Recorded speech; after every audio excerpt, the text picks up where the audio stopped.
Well, good morning, everyone. We'll go ahead and get started with our Monday, March 16th, 2026, 9:30 Neighborhoods meeting. And we'll go ahead and start with introductions to my left with Mr. Delaney. Good morning, y'all. Bill Delaney, Mayor's Office. Colleen Hampsey, Council Research. Mary Stefopoulos, Office of General Counsel. Philip Peterson, Council Auditor's Office. Good morning, Michael Boylan, District 6. Ken Amaro, City Council, District 1. Randy White, District 12. Mike Gay, District 2. Good morning, Chris Miller, at-large Group 5. Ron Salem, Group 2 at large. Good morning, Tyrona Clark Murray, District 9, and happy spring break to all of Duval County and all the teachers all over Duval County. Good morning, Nick Howland, at-large Group 3, just visiting. All right, welcome everyone. We'll go ahead and open up for public comment. Do we have any speaker cards? While she's getting that, I just want to remind the council members that the March 20th deadline is coming for our training that we have to have done. So Legislative Services wanted me to remind everyone. And I'd like to acknowledge Councilmember Peluso has joined us as well. All right, so speaker cards, our first speaker is Mr. Blake Harper. If you'd come down, and you'll be given three minutes to speak to a specific item on the agenda, sir.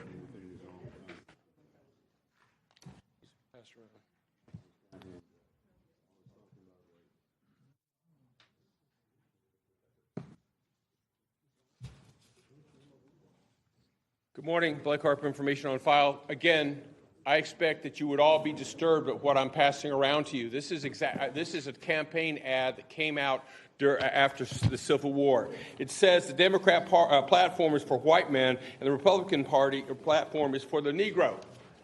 That's the history that we're talking about. So I'm going to read this out to you. The assault on Jacksonville's history started 9 years ago with Ben Frazier and his self-confessed Marxist wingman, Wells Todd, have taken down infamy. Their demands include removing all Confederate statues and edifices, changing all the street names of Confederate origin, changing the names of the bridges, and even changing the name of the city, besides intimidating public demonstrations outside City Hall and across the city. Frazier, Todd, and company harassed city council meetings with their racially divisive and verbally abusive tactics. This abuse of public comment was so disruptive that City Council cut its public comment from 2 untimed sessions to 1 lasting 90 minutes. At the same time, city property was being defiled and vandalized, and public holiday celebrations across Northeast Florida were disrupted. They took their urban intimidations to the school board meetings when it considered changing the names of Duval schools. Imagine being told that because somebody had gray hair, they were going to die soon, so they should just shut up.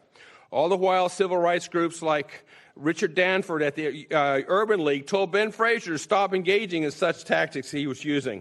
And that is exactly what has happened. As a downtown homeless center, downtown ecumenical service center is now asking City Council to change the name of Confederate Street to Rose Arbor Way so as to not upset the sensibilities of their clients. The reality is clear. The taxes have changed, but the goals are the same.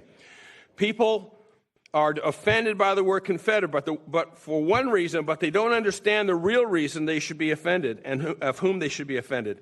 It has nothing to do with the words Confederate or white. Democrats and liberals don't want people to find out the truth. In classic Saul Alinsky fashion, Democrats and liberals have placed on the Confederates their bad acts of reimposing economic and political slavery back on former slaves. And they will use every possible tactic to keep the truth of their bad acts hidden, including using the cover of a well-meaning homeless services organization. Council members focus on the facts. Do not be swayed by a narrative based on emotions and falsehoods. Protect history so that we all can learn from it, our wrongs of the past and our successful efforts to correct those wrongs. Thank you for your time. All right, thank you, sir. All right, so kind of looking at our agenda, we're going to go ahead to item number 16, and we're going to take that up first. Can I get a motion on 2026-0150? I've got a motion on the amendment. Mr. Peterson. Through the chair of the committee, the amendment would correct various scriveners in the bill and then place a revised economic development agreement on file to change references from the economic development officer to the director of neighborhoods, as this EDA will be overseen by the neighborhoods department. There's various code references that need to be fixed within the agreement and scriveners as well. All right, can I get I've got a motion and a second on the amendment. No discussion, all in favor say yea. Yea. Any opposed likewise? None. The amendment carries. I've got a motion and a second on the bill as amended, but let me go to Ms. Mary first. Yes, thank you very much, Mr. Chair. There was an additional technical correction that was identified by Mr. Diebenow by email to myself and Mr. Peterson this morning to correct a legal description that's associated with the bill. If you wanted to have him come up and explain that correction, that would be an additional amendment that would need to get moved. Yeah, so we'll go ahead and let Mr. Diebenow come up and explain what the potential amendment will be, and then we'll look to take action on that. Thank you very much, Mr. Chairman. Steve Diebenow, 1 Independent Drive, Suite 1200, here on behalf of the borrower. And we had a legal description error that took it inadvertently removed 30 feet of one side of the property. And so the surveyor found that mistake on Friday morning. I got the revised legal description Friday after hours, and I sent it along to the General Counsel's office this morning. So it's just to correct and conform the legal description of the property to make sure all the property is included. All right, thank you. All right, I've got a motion on the legal description amendment. I've got a second. Dr. Salem, are you speaking on the amendment? On the bill, okay. All in favor of the amendment say yea. Yes. Yea. Any opposed likewise? None. The amendment carries. So Ms. Mary, can you roll these up into one? And can I get a motion and a second on the bill as amended? All right, I've got a motion and a second on the bill as amended, and then let me go to the queue. Dr. Salem. Thank you, Chair. I'm not sure who can answer this. The $5 million, it's a loan, and that's I'm very pleased with that. Where does the $5 million come from? Does it come out of reserves? Is that where this is coming from? Through the chair to Councilmember Salem, so that the location is not yet identified. Right now, it would be, based on their construction timeline, would be due in fiscal year 27-28. I would anticipate that this would be funded out of the general fund in some form or fashion, whether it's in the annual budget or being pulled out of reserves at some later date. So I'm sorry, you said the 26-27 budget. 27-28. But so we have time to determine and could potentially budget it as a part of that. Thank you. All right, thank you. Let me go to Vice President Howland. Thank you, Mr. Chair. I appreciate you hearing me and allowing me to speak on this. I have been working with VESCOR and the administration on this particular project for a long time, or at least they've been keeping me informed as they've made progress. We all know that there's a critical need here in Jacksonville and across the state, frankly, across the country, for affordable housing. This project goes a long way to addressing that. 240 units, 100% of them will be at 60% or below AMI, which is pretty fantastic. We're getting a lot for the buck here. There is not a completion grant to get this done. It's a $5 million loan. It's a low-interest loan, of course, so there's a time value of money issue, but we're getting the money back at the end of the 20-year period, and I think it's a good, creative way and kind of fiscally responsible way to get it done. From a site perspective, this is a pretty ideal site. It's over on Beach. It's across from that flea market, if you know it, not too far from where that slaughterhouse project was, probably half a mile west and on the other side of Beach Boulevard to the south. Right now it's an empty lot. There's tree cover. To the north is Beach Boulevard. To the east is all commercial. To the west is commercial, and pretty much to the southwest and south is a little bit of housing, but there's good tree cover back there, and I think we probably won't get too much community pushback. If there's any corollary, it's probably Madison Palms, which is really a beautiful development there that offers great amenities for residents. So I think this is a fantastic opportunity, and I was proud to be a co-introducer with the administration. Thanks. All right, thank you. Let's go to Councilmember Boylan. Thank you, Mr. Chair. I was actually following up on Vice President Holland's comments with respect the sensitivity of the folks on Cortez and Beach Boulevard in that area right after we came off the heels of that. Is this property, maybe so we can answer, is it currently zoned for this multifamily development? Is it going to have to go through a zoning process still? Through the chair again, Steve Debenau. No, this body rezoned the property about 18 months ago. So the zoning is complete. It's done. We worked with the adjacent neighbors, primarily to the front, the commercial properties on the front, to make sure that the access was all coordinated, but all of that is done. I'm sure there's going to be some concern with respect to the number of units, the traffic impact. So I'm just making sure you're properly armed. When people start seeing this thing going up, they're going to go, what's going on over there? And we want to make sure that all the bases are covered. So Right. Through the chair to Mr. Debenau. Thank you very much, Councilman Boylan. All of those items have been addressed. In fact, they're already in permitting for this one, and they anticipate having building permits in June. So traffic and all the access analysis and everything regarding the density and impacts and availability of water and sewer has already all been addressed. I would certainly encourage you to make sure that information is readily available to the district councilman of that area so that they can speak to it, because I'm sure they'll be getting some questions on it. A great project, don't get me wrong, I understand that. I just want to make sure we don't find ourselves in a situation where we have in the past on other projects that don't come to light until they start seeing shovels in the ground. Thank you, Mr. Chair. Thank you. All right, thank you. Let's go to Councilman Amaro.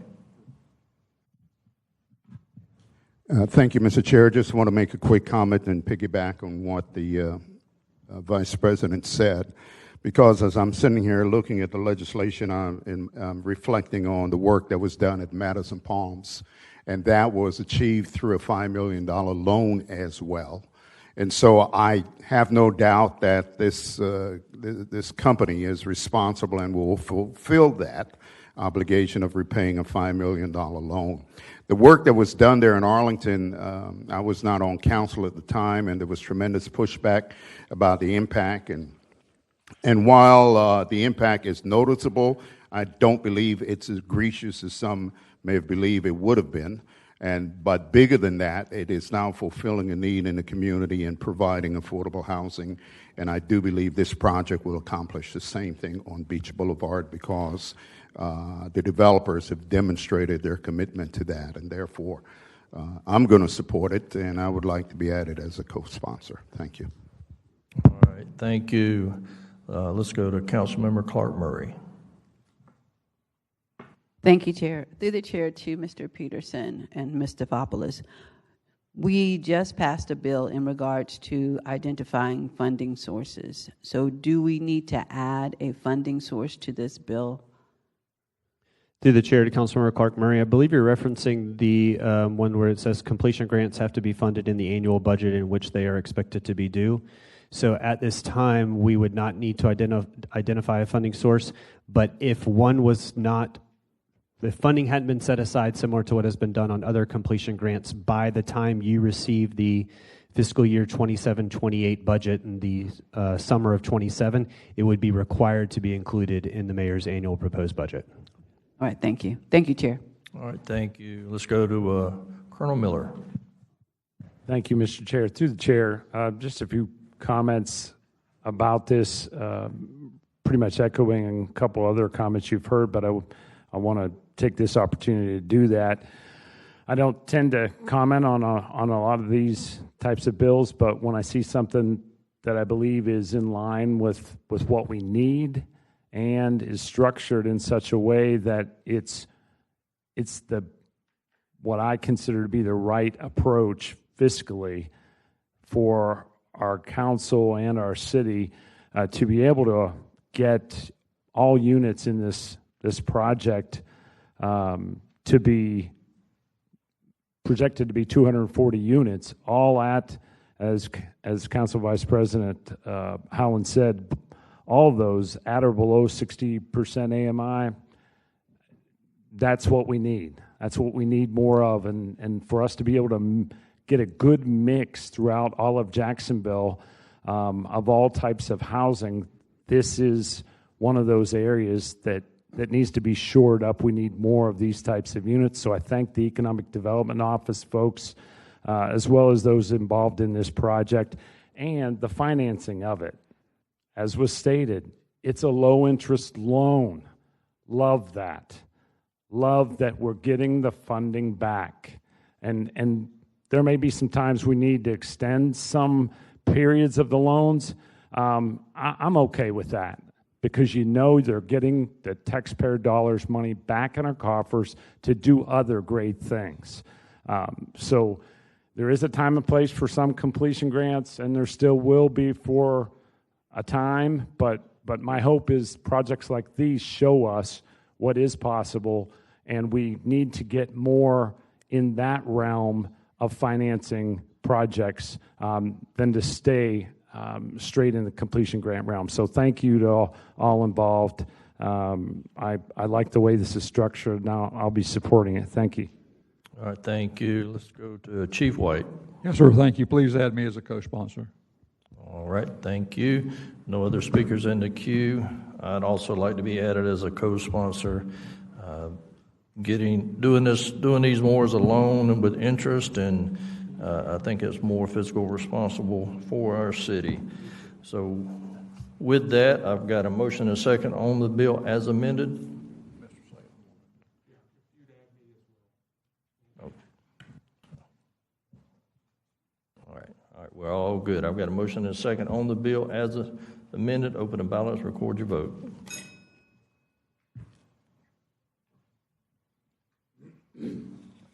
Seven yeas, 0 nays. By your action, you approved 2026-0150.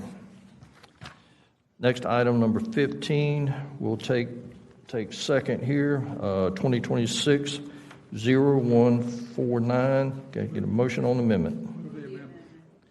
I've got a motion and a second on the amendment. Mr. Peterson.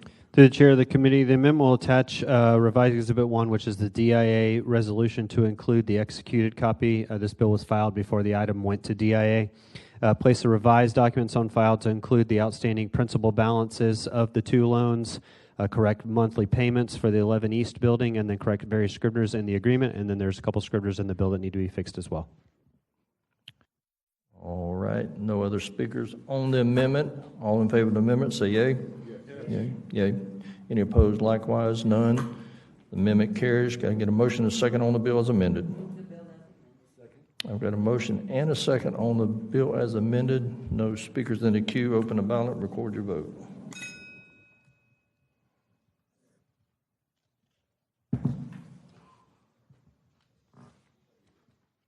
Seven yeas, 0 nays. All right, by your action, you've approved 2026-0149. This takes us back to the beginning of our agenda, starting with item number 1. Item number 1, 2024-0966 is being deferred at the request of Council President Carrico. Item number 2, 2025-0361 is deferred at the request of Councilmember White. Item number 3, 2026-0005 is being deferred due to noticing requirements. Item number 4, 2026-0074, can I get a motion on the withdrawal? I've got a motion and a second on the withdrawal. No speakers in the queue. Open the ballot. Record your vote.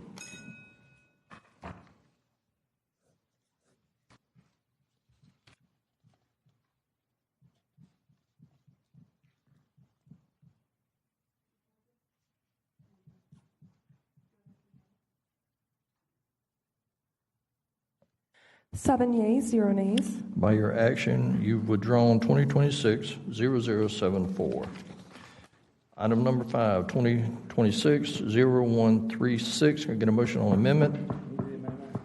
I've got a motion and a second on the amendment. No speakers in the queue. All in favor say yea.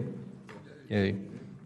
Any opposed? Likewise, none. The amendment carries. Get a motion and a second on the bill as amended. I've got a motion and a second on the bill as amended. Councilmember Boylan, you're recognized. Thank you, Mr. Chair. I believe it's probably appropriate to ask this of Mr. Peterson. Do we have any sense of Was the purchase price for these 5 parcels within range of the appraised value of the respective parcels? Through the chair to Councilmember Boylan, yes, sir, all 5 parcels were within the either at or below the appraised price. That's what I needed to hear. Thank you. All right, thank you. Chief White. Yes, sir. Please add me as a co-sponsor.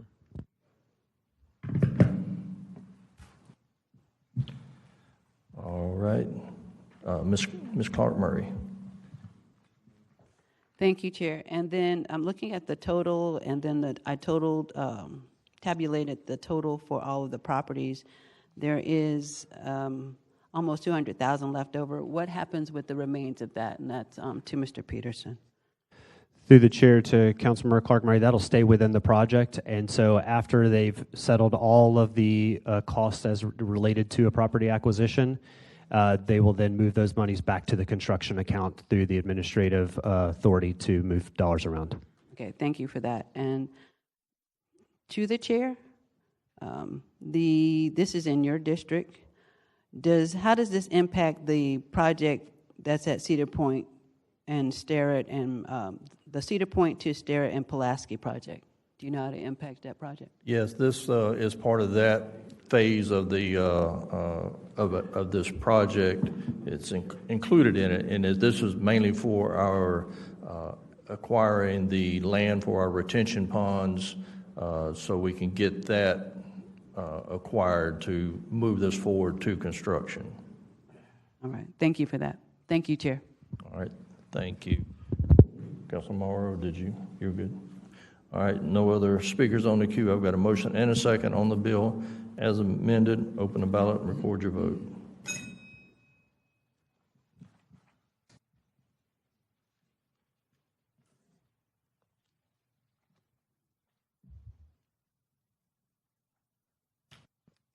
Seven yeas, 0 nays. All right, by your action, you've approved 2026-0136.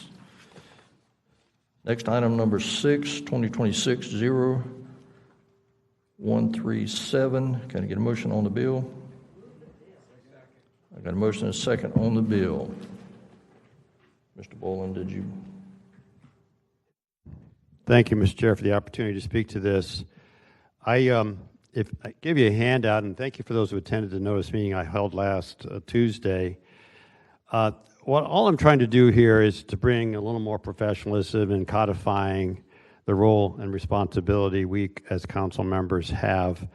I think the whereas speaks for itself. I did want to make clear a couple of points. Number one, this only applies to scheduled council meetings and in scheduled standing committee meetings. As you see bolded in the handout I gave you, that's no more than 5 hours a week. So clearly I recognize this is a part-time position. And it does provide, number two, it provides the committee chairs, the council president, the courtesy and the respect they deserve by actually getting an excused absence by the chair and or council president. The one concern some may have with respect to the standing committee quorum change to 5, in the very unlikely event we have someone on military duty, someone who's sick, and someone else has asked for an excusal, there is the opportunity then for the vice council president or vice president to sit in, so make sure that you got that 5 numbers. All I'm trying to do here is to codify, which I think is largely practice, but I've been concerned in the trend of late to see less and less, a few more excused absences and people ducking from votes that they need to be part of. So I appreciate your concern in taking up this bill, and I encourage your support and sponsorship. I didn't ask for that the other day, but I think it's a good idea. And if you're running for office, I don't think it's a good idea to vote against this bill. Thank you, Mr. Chair. All right, let's go to Dr. Salem. Thank you, Chair. Through the chair to my good friend, Councilmember Boylan, I have a concern about the 5, and let me tell you why. It's often that many of us have jobs and such. As you know, I'm usually here for every meeting. So I don't say this for me, but I'm concerned about stopping legislation from moving forward when somebody gets a call, they're here, then they have to step out or have to leave or come in late or have to leave early. And I just worry that we're going to get into a situation where we don't have 5 here for a period of time, and it's too late to get a hold of the vice president, and because the vice president can only vote with permission of the president in writing, I believe is the case. So it's really the president, unless you have advance notice. So it won't impact me generally, but I worry about legislation getting stopped. I'd like your response to that. Absolutely. First of all, I agree. You'd be the last person in the world I'd be concerned about being impacted by this vote. A couple of things. And really, it's an attempt to encourage on-time attendance and staying for as much of the meeting as possible. As I said, the schedule for these meetings is made out a year in advance. Should be no reason why we can't. And if, let's say, for example, the committee chair recognizes, let me rephrase this, it's really all about addressing those people who come late or leave early. So in that context, and we've had this happen in the past with only 4 people here, say, hey, look, I've got a split, can we take up actions that are action items before I leave? That kind of feel to it. That's all I'm trying to do, is to make sure that we have a significant body in place to respond to the constituent needs of getting bills addressed in a timely fashion. And the other thing I would say, 98% of our bills are assigned to 2 committees. The president can discharge it from one committee if for some reason there's not a quorum in the other committee. All the more reason to get that's another way to address it. I appreciate that. That's an argument for what you're doing. Thank you. I'll go along. It just concerns me. I appreciate it. And it's, let's see how it works. And we established this as set up to happen July 1. Our next council president and his committee chairs can figure out how best they want to handle this kind of situations. I mean, it's a euphemism now. We say we have an excused absence, but no one provides us that excused absence except for ourselves. And this really affords the opportunities for the president and the chairs to be a part of that decision making. Thank you. All right. Thank you. No other speakers in the queue. We'll be hearing this in rules as well. So right now, I'm going to be a no vote on it, but I'll reserve my right to change it at a different point in time. But with that, let's open the ballot and record your vote.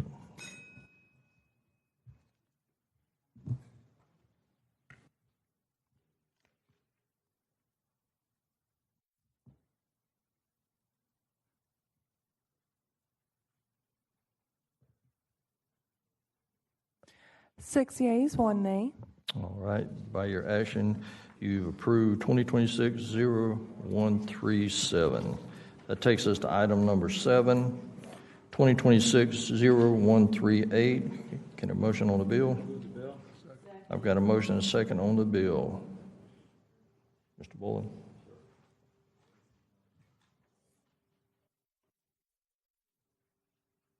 Maribel's in the chamber if she wants to come down. As a liaison for the Public Service Grant Council, there's a great deal of work that goes into determining the percentages allotted to each of the various categories. We're seeing a slight declination in the acute category. In my view, that is in response to 2 things. Number one, we're seeing the need greater in prevention and self-sufficiency, so we see the movement of the percentages there.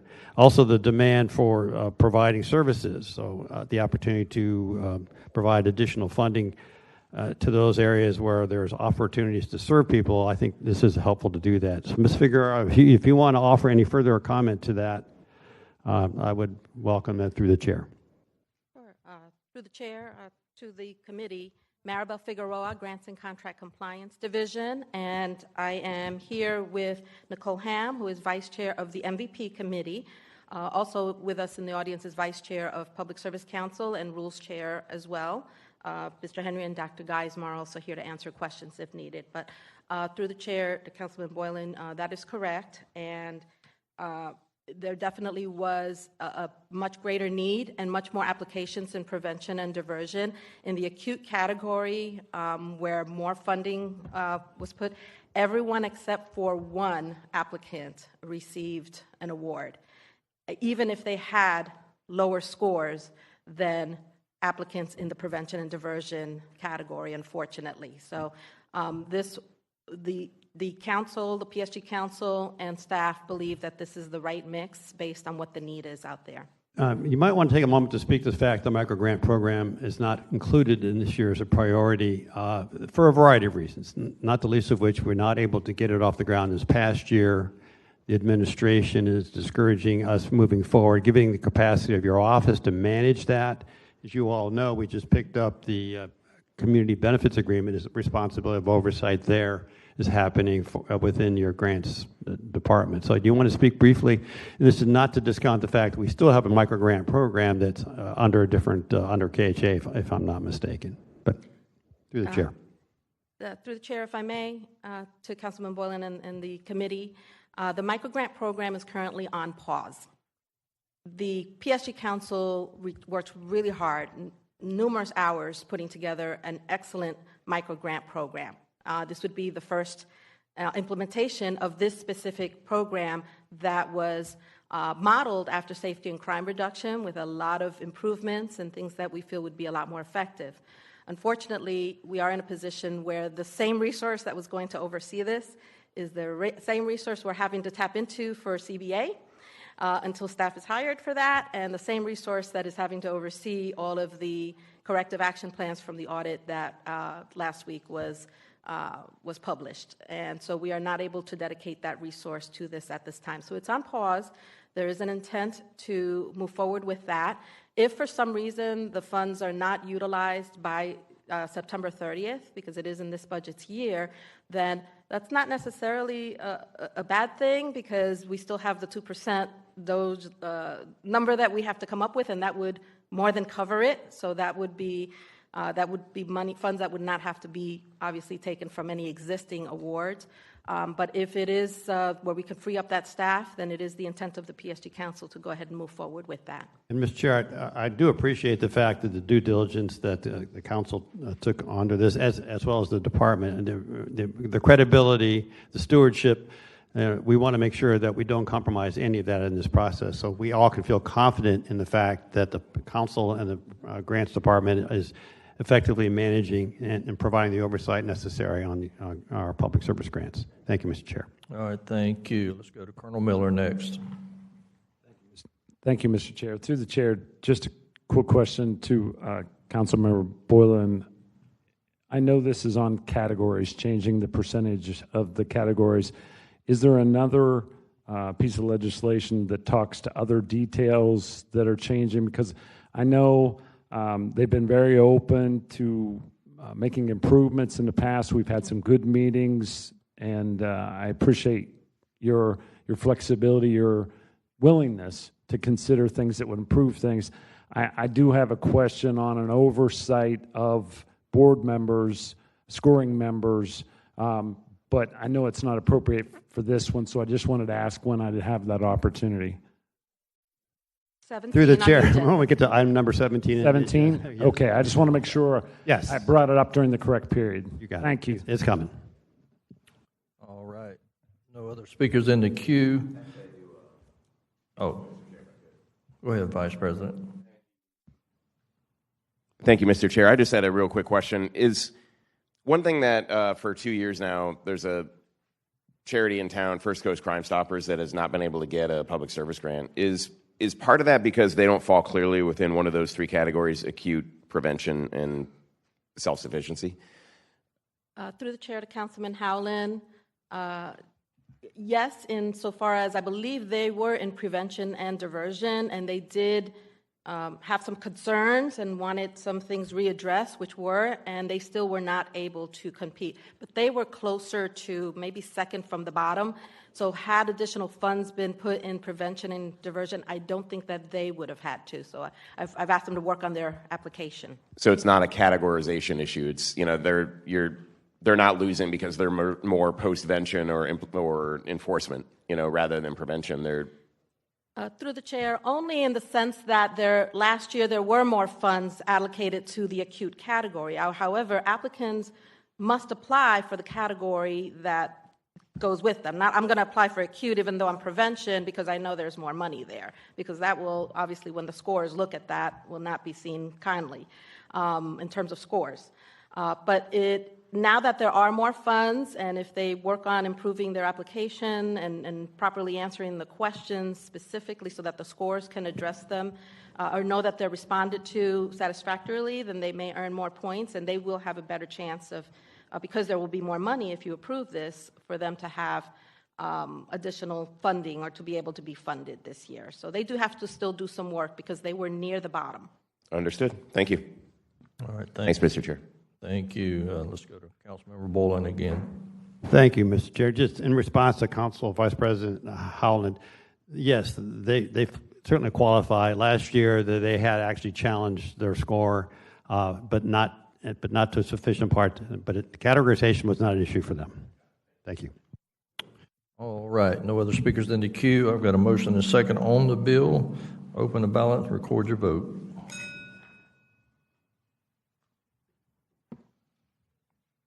Seven yeas, 0 nays. By your action, you've approved 2026-0138. Okay. Next, item number 8, 2026-0139. Colonel Miller.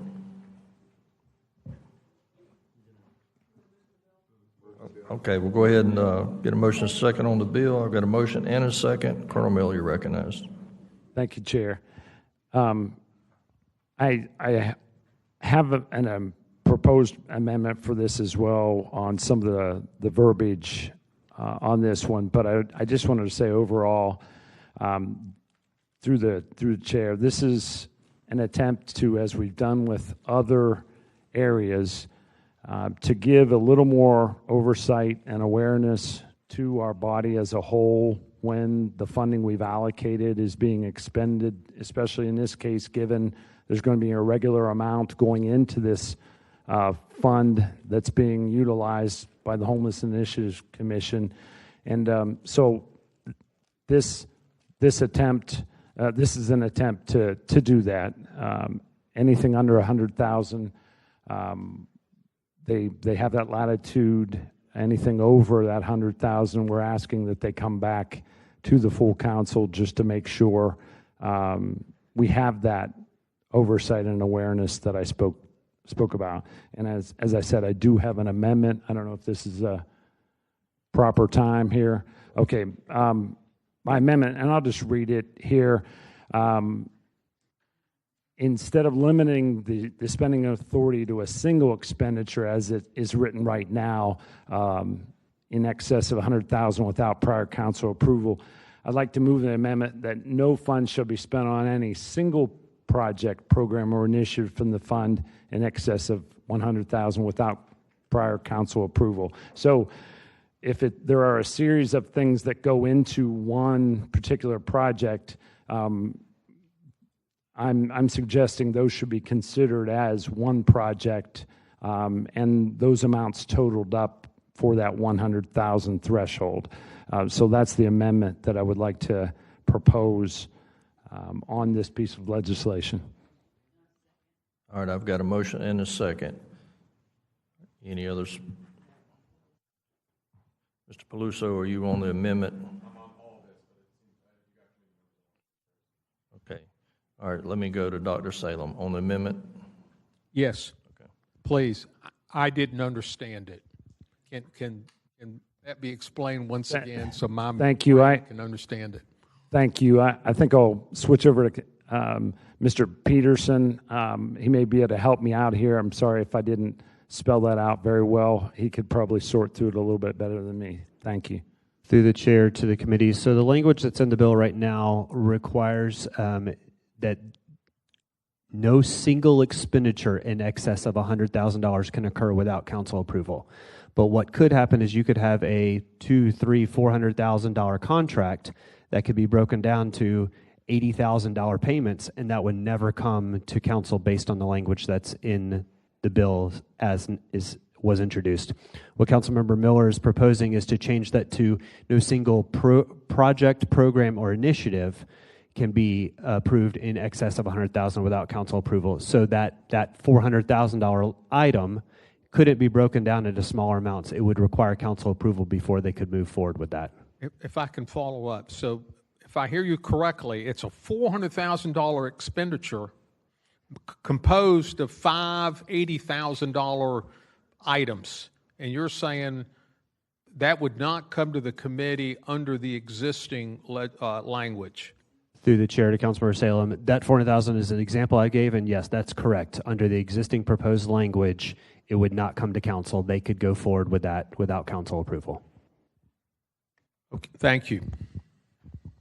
All right.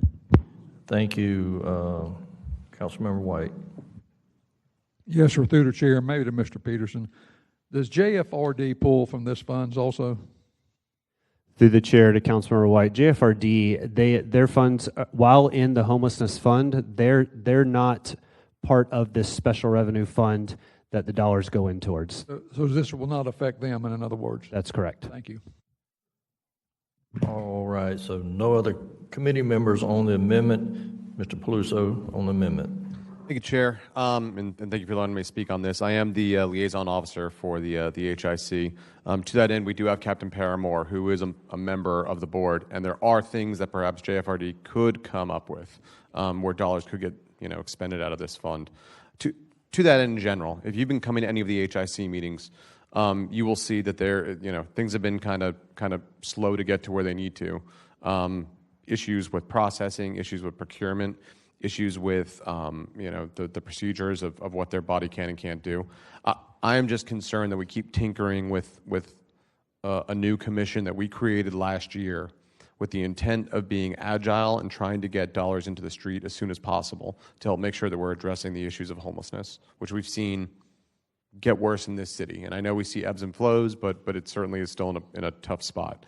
My concern is that this $100,000 requirement for folks to come back here consistently, nothing that they've even looked at is anywhere near that number. So this would be basically every single item that they would likely put dollars toward would have to come back to this body. I would assume that we should just create a new streamlined process so that they go through the normal budget process like anything else. Like that to me would make a little bit more sense so that we still have the oversight that way, that we get a report maybe in the middle of the year. That makes sense to me. But to have them come back every single time there's a $100,000 expenditure, if anything else, that might mean that now they're going to go shoot for the moon and try to put $2 million in a Sulzbacher or something.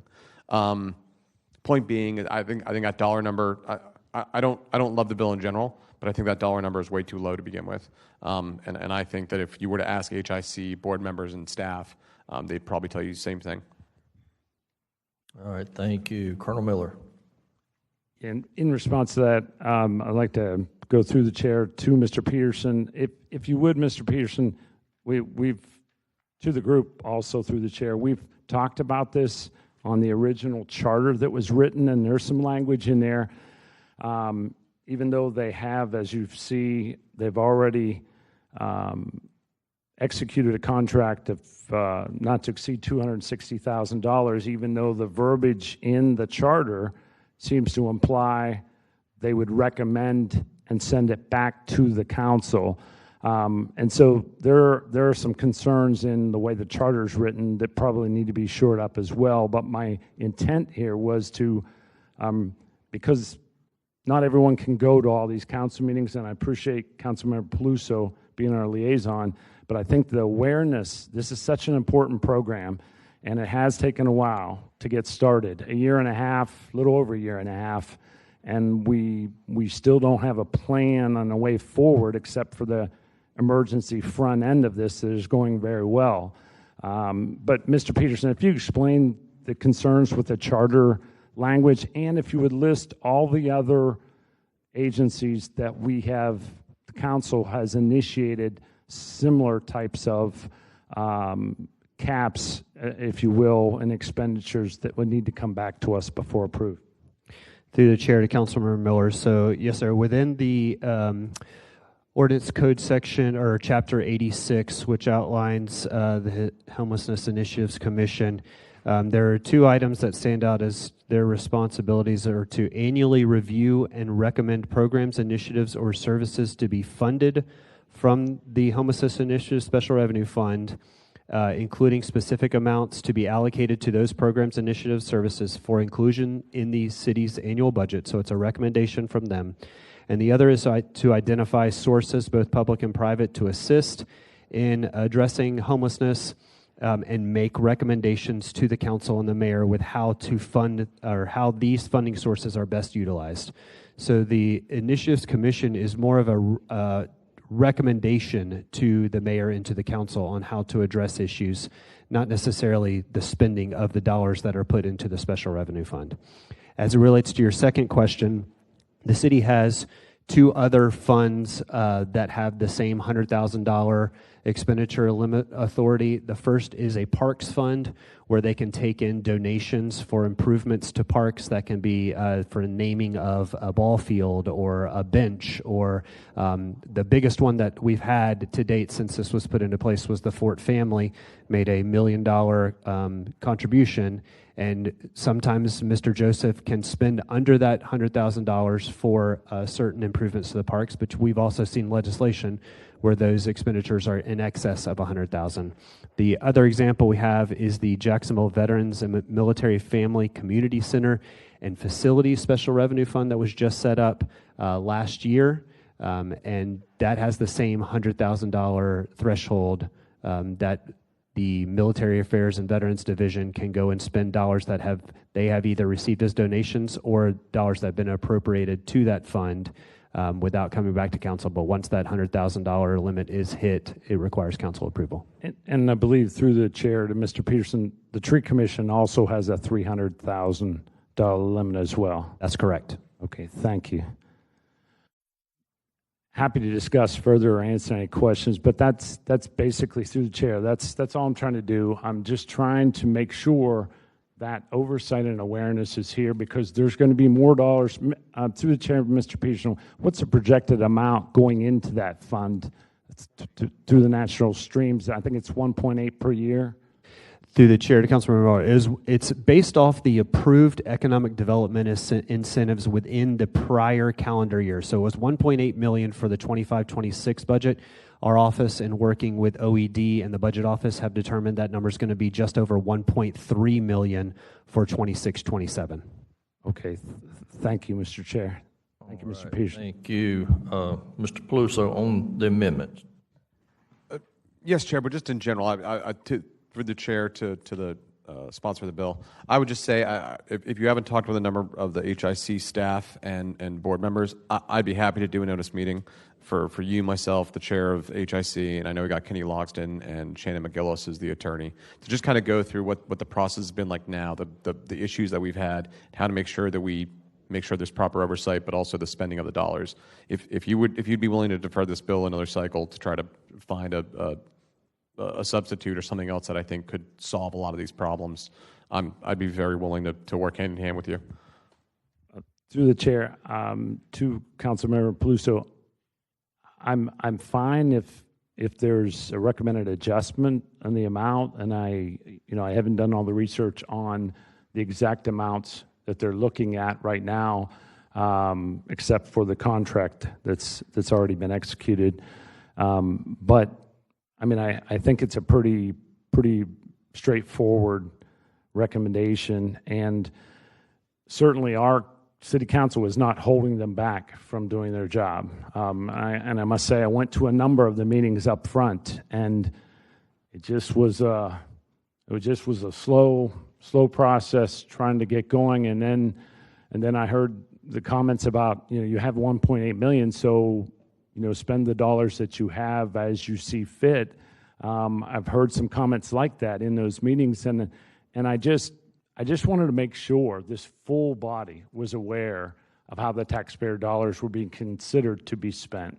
That's it. And so we're not slowing them down. There's nothing. It's been over a year and a half, and we've extended their time period, I think 3, possibly 4 times, to get a strategic plan in place, and we don't have that yet, even though they have executed a contract for, I think, an outside organization up in Massachusetts or somewhere to come in and write a strategic plan for us. So I just think this is reasonable for our body. And so while I would certainly be open to sitting down with them and talking through it, I think this is a pretty straightforward request just to keep some guardrails on. Let's move forward, let them move forward, but with some oversight by the full body. Thank you, Mr. Chair. All right, thank you. Let me go to Dr. Salem on the amendment. Yes, I agree with Councilmember Miller. I think this is a reasonable request. I have attended several of their meetings and are very familiar with the board and have been very involved in this whole process as directed by then President White when we got this whole program started. So they're taxpayer dollars. We're the appropriators. If anything, it's going to cause a 6-week delay for legislation to come to the council. Or it could be a one-cycle emergency of some sort once everything is finalized. I think it's a reasonable request. My concern would be is if something is done and the public doesn't like what they've done and we were not engaged in that process, we could be subject to a lot of criticism. So I think this is a good idea, and I support it. Thank you. All right, thank you. No others. Councilmember Morrow. Thank you, Mr. Chair. I was about to be silent on this. The reality of the bill, it's about fiscal accountability, which is we all have that. We all share that responsibility. I'm just curious through the chair to the committee liaison, if 100 is too tight, what's a good number? Because I concur with Councilmember Salem that there are other vehicles, processes, if you will, that if there's a need, that it can be addressed in an expeditious manner instead of having to go through the 6-week bill process. Through the chair to Councilman Romero, it's kind of why I brought up, how we talked to staff and like the HIC chair to kind of get a better indicator of what that number could be.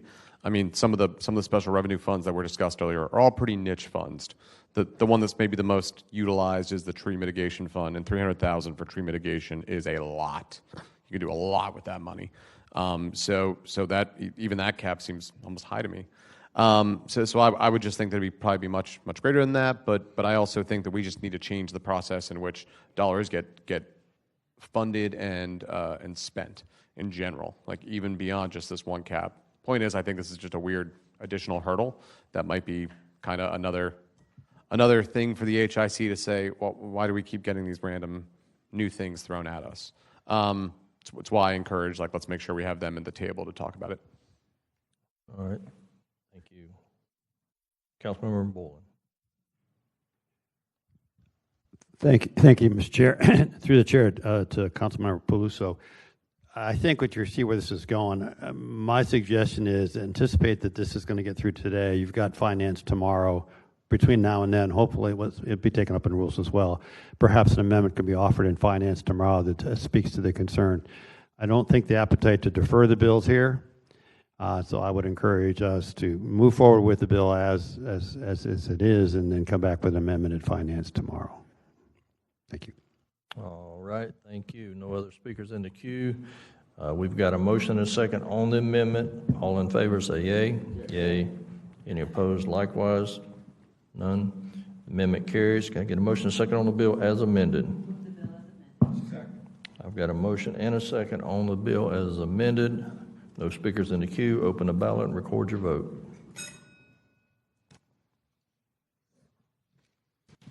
7 yeas, 0 nays. By your action, you approve 2026-0139. Next item, number 9, 2026-0140 will be deferred due to noticing requirements. Takes us to item number 10, 2026-0142. Can I get a motion on amendment? I've got a motion and a second on the amendment. No speakers in the queue. All in favor of the amendment, say yay. Yay. Any opposed? Likewise, none. Amendment carries. Can I get a motion and a second on the bill as amended? I've got a motion and a second on the bill as amended. Councilmember Morrow. Thank you, through the chair, to either Councilman Salem or Madeline. Can someone explain or expound on the medication-assisted treatment program that these dollars will be used for? I'm going to ask Madeline to come forward. She's much more capable of speaking to this than I can. Good morning. Madeline Zero, Manager of Opioid Abatement, JFRD. Through the chair to Councilman Amaro. The proposed project for this program is a medication-assisted treatment clinic to be hosted at the 8th Street campus of UF. This clinic will provide methadone and buprenorphine to patients at no cost to the indigent population there in order to decrease their dependency on opioids and hopefully set the path for their recovery.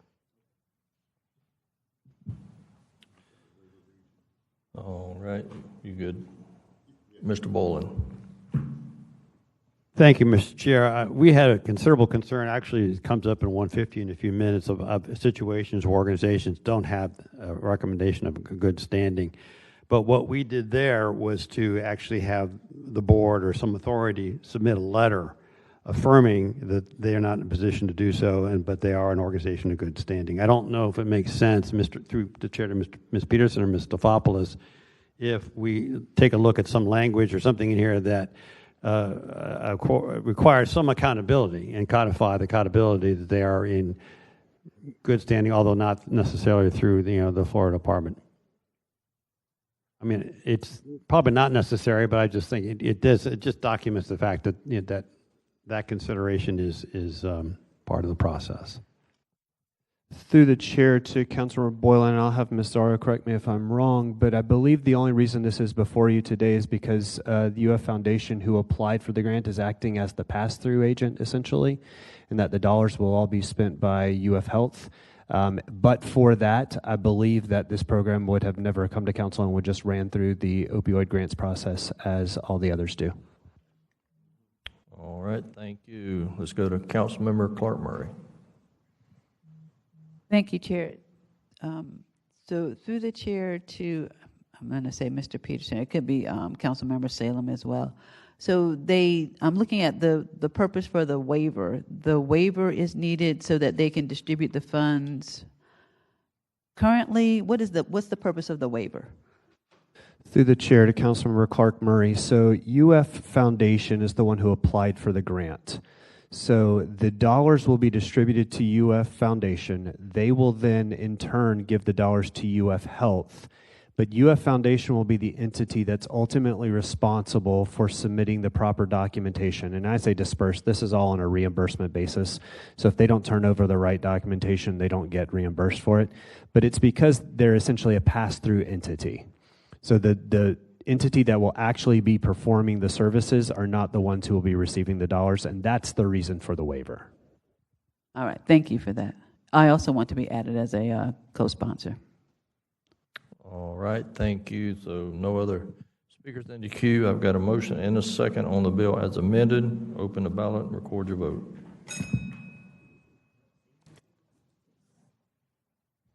Seven yeas, 0 nays. By your action, you approve 2026-0142. Next item, number 11, 2026-0143. Can I get a motion on amendment? I've got a motion and a second on the amendment. No speakers in the queue. All in favor of the amendment, say yay. Yay. I'm sorry, Mr. Peterson. Let me let him explain this before we go any further. Through the chair, so the amendment will clarify that the completion date for the festival park improvements is also being extended. The bill clearly identified that the date for the fire station improvements was being extended and also the option date for AR Polar, but it left out that the festival park improvements date was also being extended, so we're just getting that added to the bill. All right, so I've got a motion and a second on the amendment. All in favor say yay. Yay. Any opposed likewise? None. The amendment carries. We've got a motion and a second on the bill as amended. I've got a motion and a second on the bill as amended. No speakers in the queue. Open a ballot and record your vote. 7 yeas, 0 nays. By your action, you approve 2026-0143. Next, item number 12, 2026-0144. Got a motion on the bill? I've got a motion and a second on the bill. Ms. Clark Murray, you're recognized. Thank you. Ms. Sickler, if you would come forward. I just need clarification as to what is going to be done. I'm thinking that this is for a study for the Jacksonville Justice Center. I'm also thinking that Jacksonville Justice Center is another name for the jail, is what I'm thinking. Okay, so I just need some clarification on whether or not this appropriation is for a study, and the second part has already been clarified. Good morning. Nina Sickler, Public Works, through the chair to Councilmember Clark Murray. Yes, this is for a site evaluation for the jail. A decision won't be made at the end of the study. The objective is to identify the population needs, the operational needs, and other ancillary items such as parking lots, pump stations, et cetera, to determine a size that would be required. And then from that facility size evaluation to determine 3 sites that could potentially accommodate the size that is evaluated, is found to be needed. All right, thank you for that. And so the company that's going to do that, is it listed here? Is that what I'm looking at, PWEN, or is it going to go out to RFP, or has it already gone through that process and now we have that particular entity that won the bid? Or Yes, through the chair, Councilwoman Clark Murray, yes, the project has already been advertised. There were 7 firms who competed for it, and the highest scoring firm has been selected. And then it's almost $500,000. Wow, that's a lot of money. I expect to see a booklet, a PowerPoint, everything that they can show us to give us information in regards to this particular study, because that's a lot of dollars. Okay. All right. Thank you. Thank you, Chair. Thank you. Let's go to Councilmember Boland. Thank you, Mr. Chair. Ms. Sickler, I know initial was $101.5 million they were looking for. I think to the wisdom and due diligence of our former council president, Salem, when he created a special committee to focus on the JSO primary facilities, we did a lot of the legwork. And I'm just curious as to, does that report, or did that report have a factor in limiting the scope of what this company is asked to do? We made a determination of what future numbers might look like. We made a determination of the composition of the facility based upon mental, behavioral issues. So I thought a lot of that work was done. So was that helpful in getting the number down from the 1.5 to the 750? And I make that argument only from the vantage point this could be considerably larger if that committee work had not been done already in partnership with the Northeast Florida Regional Council. So can you speak to how much of that report is serving as a foundation of this work? Through the chair, Councilmember Boylan. So yes, the work that was done by the special committee really assisted with keeping the efforts of this contract lower. One of the main initial costs that had the higher price was an assessment of the current jail, which, because of the work that was done by the special committee, that was removed from their scope, which reduced the cost quite a bit. In addition, I know you mentioned the operational needs and those other items that were developed. This firm will take those findings and develop them even further. There'll be a room-by-room need and size so that those specific requirements can be added up to determine the square footage and the footprint. My great frustration when folks, through the chair, and appreciate the platform, when people come up here and say, we don't need a new jail. What we've certainly learned through the process of that committee work is that even though the building is only 30-plus years old, it doesn't meet the needs of this community and the current culture in terms of detention and incarceration. With the demands of people with medical issues, mental health, behavioral health issues, not ably addressed in that kind of facility. So I do appreciate the fact that I'm going to be like a dog with a bone on this to make sure that that committee report is front and center through all this process, including the stakeholders. Thank you, Mr. Chair. All right, thank you. Let's go to Councilmember Amaro. Thank you, Mr. Chair. Quick question to Ms. Sickler. Because the general public, when they've learned that this study is going to be nearly $1 million, they're like, wow, taxpayers' dollars are going to waste. Give me a little context of the 7 firms. Where does the 750 fall in line with those who applied? I know you said they scored the highest, but as far as the dollar amount of the other competitors who were asking for this project, where does 750 fall in line with those? The 750 is in the middle. So the cost ranges were from mid 400s to about 1.6 million. So this number falls in favorably, given that this was the most qualified firm. All right, thank you. Let's go to Colonel Miller. Thank you, Mr. Chair. Through the chair, I just wanted to make a couple of comments, and mainly along the lines of what was already said about past President Salem and also Councilman Boylan and others of us who were involved in that process of doing the things that were described earlier. It is absolutely needed. We applied additional funds, I think somewhere around $9 million, just to to do the maintenance that needed to be done to keep up all the systems that are very, very old and used 24 hours a day.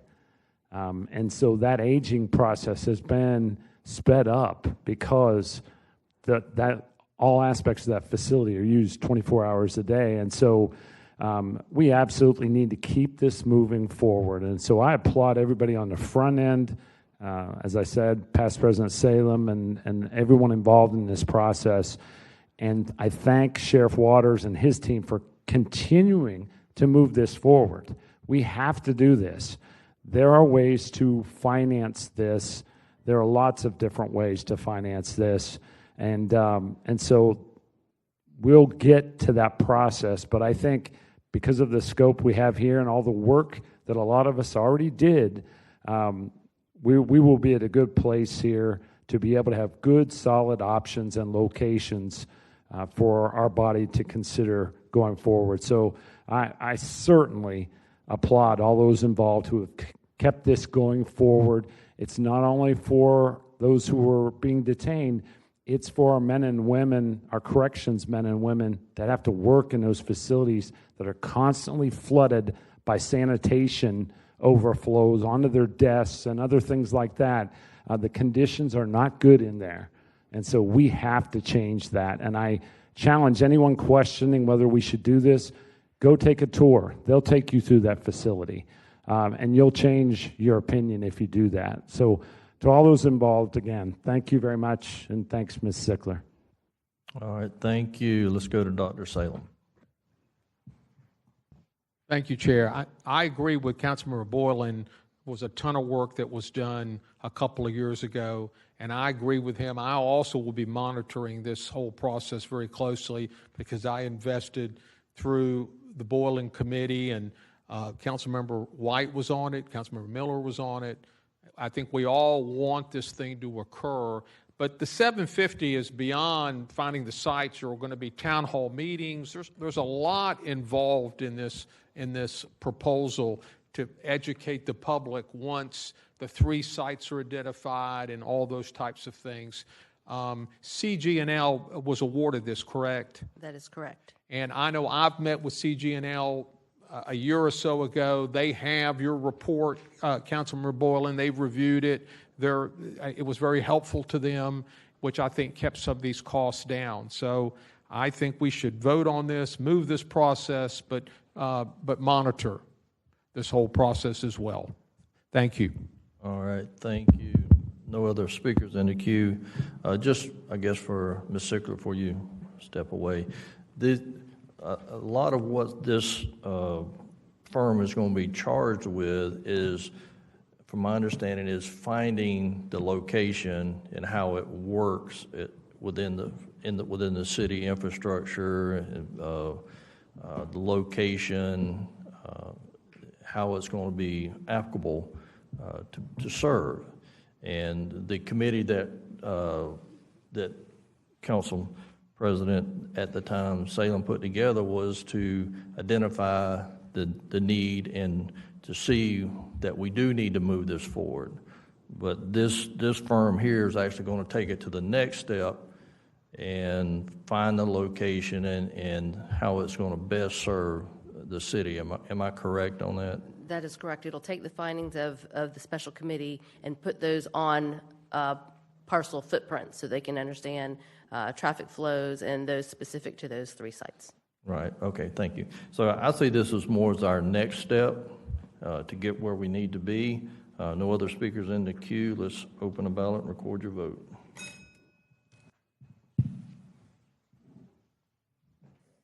Seven yeas, 0 nays. By your action, you approve 2026-0144. Next, item number 13, 2026-0145. Can I hear a motion on amendment? I've got a motion and a second on amendment. Mr. Peterson. Through the chair of the committee, the amendment clarifies that the reallocated budget also consolidates the client housing portion of the original term sheet into the client personal and attaches a revised exhibit to reflect that such. All right, no other speakers on the queue for the amendment. All in favor of the amendment, say yea. Yea. Any opposed, likewise? None. The amendment carries. Got a motion second on the bill as amended. I've got a motion and a second on the bill as amended.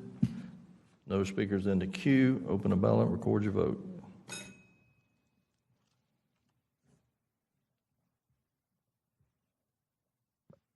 Seven yeas, 0 nays. By your action, you've approved 2026-0145. Next, item number 14, 2026-0147. Get a motion on the bill. I've got a motion and a second on the bill. No speakers in the queue. Open a ballot, record your vote.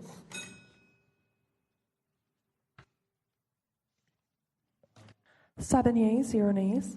By your action, you've approved 2026-0147. Item number 15, we didn't take action. 16, we've taken action. That takes us to item number 17, 2026-0151. Get a motion on the amendment. I've got a motion and a second on the amendment. Mr. Peterson. Through the chair to the committee, the amendment will include the East Side Community Grants Program within the section as it relates to limitations on receiving funding from multiple grants programs within the city. Clarify the application contents as it relates to existing programs when someone is applying for a grant and what they have to include if it's an existing program versus a new program. Correcting terminology just to make consistent throughout all of Chapter 118. There's a couple code section, there is a single code section reference within 118.805A that needs to be updated, and then lastly, a couple scribners. All right, thank you. We've got Dr. Salem on the amendment. Thank you, Chair. Mayor Bell, where'd she go? Can you explain when you say include East Side Community Grants programs within Section 118.805A? Can you explain to me the implications of that? Yes, sir. Maribel Figueroa, Grants and Contract Compliance Division. Through the chair to Councilman Salem, that is the section that specifically states that if they apply for a public service grant for that particular same program, they cannot apply for a PSG grant for that program if they are receiving funding from any of those other programs that are named there. So you can't, I'm sorry, through the chair, you can't get an East Side grant and a PSG grant is what you're saying, or vice versa? If this is approved for the same program, Same not the program. agency, same program. Same program. Yes, sir. Okay, that makes sense. Thank you. All right, no other speakers on the amendment. All in favor of the amendment, say yea. Yea. Any opposed likewise? None. The amendment carries. Can I get a motion and a second on the bill as amended? I've got a motion and a second on the bill as amended. Councilmember Boylan, you're recognized. Thank you, Mr. Chair. This is actually the second step in the process last year where there were modifications made to the rules, if you will, in terms of applications. We hosted with Ashley Smith, Office of General Counsel, working with the Grants Department and the Council in basically tightening up, essentially, is what this bill does. To your question, Councilman Salem, that's consistent with ours. You can't double dip, frankly, is what that amendment offers in this process. The one concern, and I'd like for Merrill to speak to that with respect to the in-person requirement, and there was a justification as to why that is in this mix. You want to, through the chair to Ms. Maribel, if you wouldn't mind speaking to that. Sure. Maribel Figueroa again, Grants and Contract Compliance Division, and Vice Chair of PSD Council, Daniel Henry, is also here, and he was also Rules Chair at the time that these recommendations were put forth. So I've asked him to join me in case there's any questions for him. Through the chair, Councilman Boylan, you're referring to the section regarding courtesy reviews? Yes. Yes, the courtesy reviews, from what I understand with COVID, were transitioned to virtual, even though that was not necessarily spelled out here. But in practice, it had been, it continued to be virtual. I changed that because the legislation did not allow for that. Okay, so we are back to in person. However, based on the feedback from the agencies, a lot of them prefer virtual, not only because it's difficult, they would have to come to our offices, or our person would have to go to their offices, but it makes it more convenient for them to also be able to share documents and allow us to review what they plan to submit. So this basically gives us the ability to have that flexibility in the best interest of the agency and making sure they have the ability to do that. And again, all this really advances the credibility and the stewardship of the council and the grants committee. So I'm really very proud of the work that they do and the diligence they operate under through this process. Here for any questions. Thank you. Let's go to Colonel Miller. Thank you, Mr. Chair. Yeah, now we're at the right place for my previous question. Through the chair to Councilmember Boylan, as well as Ms. Figueroa. And again, thank you for meeting with me previously. You made a number of adjustments that I think brought things to a better place, and I know Councilmember Boylan has worked with you all as well on others. My concern is, and I just want to make sure, hopefully we've tightened this up as well, that with a small number of scores, in the case I'm thinking of, and I have a specific case I'm thinking back to, there were 3 scores, and 1 score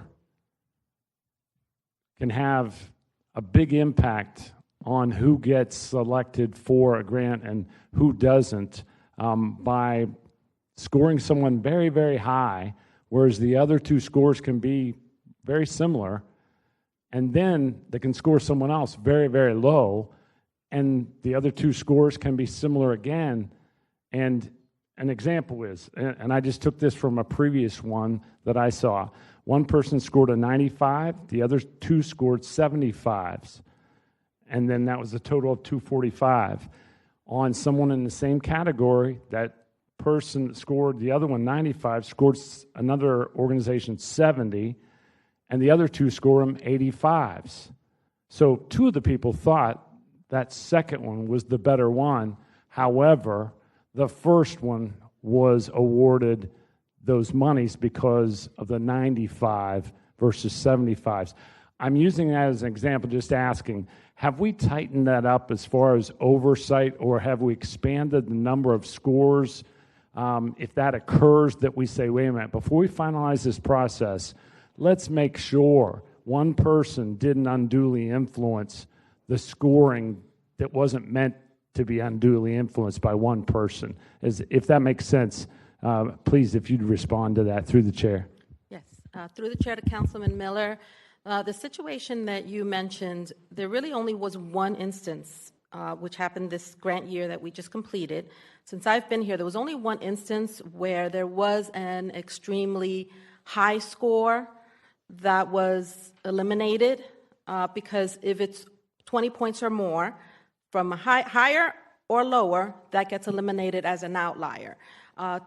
The ones that we have dealt with are similar, and they're not that much of a difference in terms of if that person's score is eliminated. There was only one instance where it was extremely high, so I would not consider that to be something that I expect to be an ongoing issue.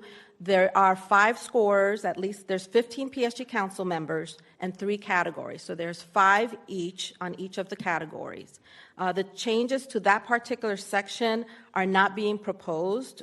We discussed that thoroughly with the PSG Council Rules Committee about that, and they felt that with one instance that it was not necessary to change the ordinance. It is working the way it should, and that is to remove significant outliers. There was only one case where it did appear that there was a very big stretch, but they didn't believe that that was enough to change the ordinance. Okay, through the chair, thank you very much for that. And if you're going with 5 and you're staying with 5 through the chair, that problem, for the most part, should be taken care of. But the one, I believe, if I recall this correctly, only had 3 on it for some reason, and so that made that possible, that scenario possible. So I know I'm getting in the weeds here, sorry for that, but thank you, everyone and Councilmember Boylan, for making this process better each year. So thank you for that.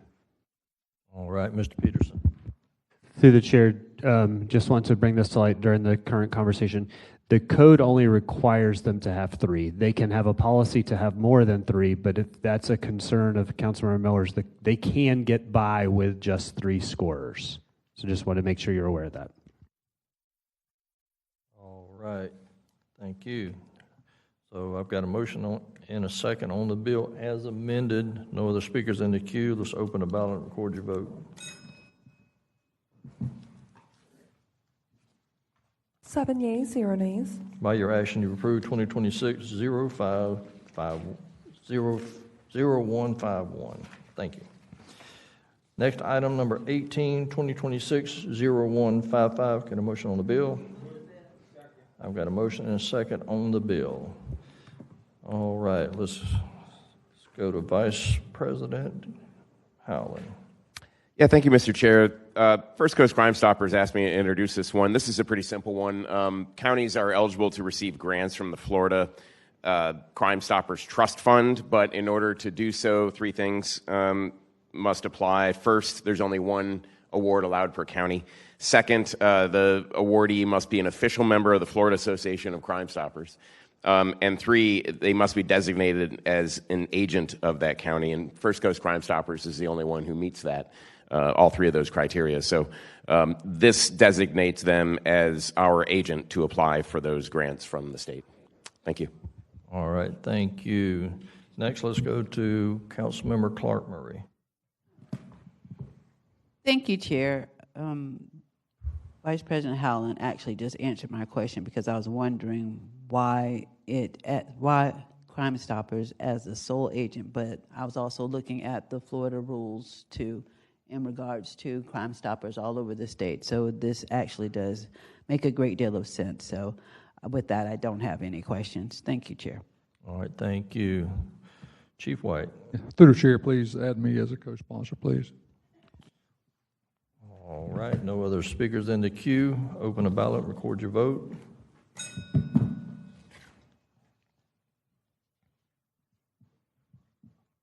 Seven yeas, 0 nays. By your action, you approve 2026-0155. Let's go to item number 19, and these next items are on second. 2026-0179, 0180, 0181, 0182, 0183, 0184, 0185, 0186, 0187, 0188, 0189, 0190, 0207, and that takes us to the end of our agenda. If no other members have any questions or comments, we are adjourned. Oh, well, Ms. Clark Murray. Thank you, Chair. I did not want to do so while we were voting on it, but the MOSH, that building has a great deal of history. And as a native of Jacksonville, I remember when the building wasn't expansive as it is now, and roaming throughout it and going to the planetarium, and not just as an elementary student, but then later on as a teacher, bringing the students there for summer camp during the regular school year, and just the fascination with the planetarium and the fact that it's going to be demolished is significant to so many of us who went to elementary school here in Jacksonville, and of course middle school too. And then also my grandson, who's upstairs, he went to summer camp there for several years. So the fact that it's being demolished is going to be felt throughout the city. I don't know if they're going to do something special and have the crowd back a certain feet like they did with some of the other demolitions in the city, but I kind of hope that they do, because it is an icon to those of us who are natives of Jacksonville and went there on various kinds of field trips, and bringing your bag lunch to the circuit, I don't know what it's called, right before the fountain, or in between the fountain and Mosh, is that area. I forgot what it's called, but you could walk up it and go all the way to the very top, and look out as far as you could over the fountain and over that area on the South Bank. So it's going to be missed tremendously. So I just want to talk about my affection for the building before we dismiss. Thank you, Chair.